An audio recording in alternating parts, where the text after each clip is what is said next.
இந்த நிலத்தை ஆக்கிரமிச்சு எடுத்துருவான். அப்ப ஏற்கனவே அரசியல் அதிகாரமையற்று அடிமையா நிக்கிறேன். அவர் கேட்கிறாரு பாருங்க, வளத்தை கொள்ளையடிக்கிறான், என்னால தடுக்க முடியும். 790 கோடிக்கு ஒரு நாள்ல குடிக்கிறான், என்னால தடுக்க முடியல. அவன் வந்துட்டான்னா இந்த நாடு அதிகாரம் இந்திக்காரன்ட்ட போயிருச்சுன்னா இது இந்தி பேசுற இன்னொரு மாநிலமா வந்துடும். ஈழத்துல என்னை அடிச்சு விரட்டின மாதிரி இங்க அடிச்சு விரட்டுவான். அங்க விரட்டி இங்க வந்து நிக்க ஒரு இடம் இருந்துச்சு, இங்க அடிச்சா நிக்க இடம் இல்ல. என் நிலத்தில் வாங்க எல்லாரும் வாழுங்க. இப்ப கூட எனக்கு பிரச்சனை இருக்கு. 1.5 கோடி வட இந்தியர்கள் வந்துட்டாங்க. அவர்களுக்கு வேலை கொடுங்க, ஆனா வாக்குரிமை கொடுத்துறாதீங்கன்னு நான் சொல்றேன்.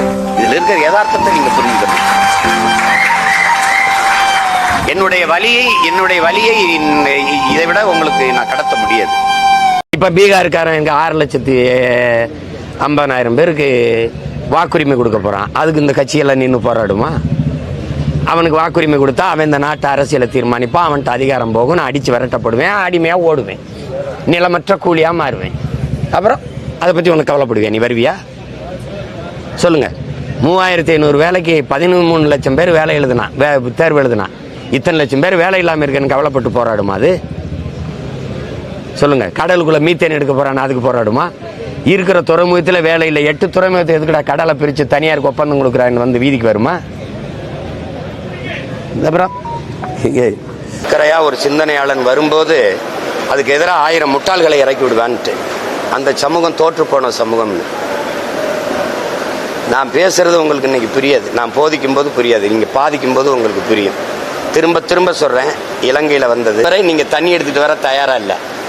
அடுத்த வீடு தான் எரியுதுன்னா ஆனந்தத்தில் தூங்க போறீங்க, மகிழ்ச்சியில தூங்க போறீங்க. பார்க்க நீங்க இருக்க மாட்டீங்க, விழுகிறது உங்க சாம்பல் தான் இருக்கும். எச்சரிச்சுக்கிறீங்கிற உங்களுக்கு புரியுதா?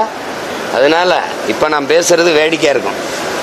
எனக்கு கேரளாவில் 15 ஆண்டுகள் நீ வாழ்ந்தா தான் உனக்கு குடும்ப அட்டை ஓட்டுரிமை கொடுக்குறான். ஆனா இங்க வந்த 2 மாசத்துல நீ குடும்ப அட்டையும் ஓட்டுரிமையும் பெற்று விடுகிற.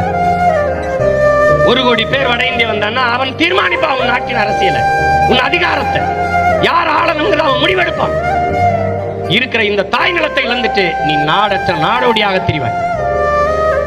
உனக்கு ஒண்ணு இருக்காது.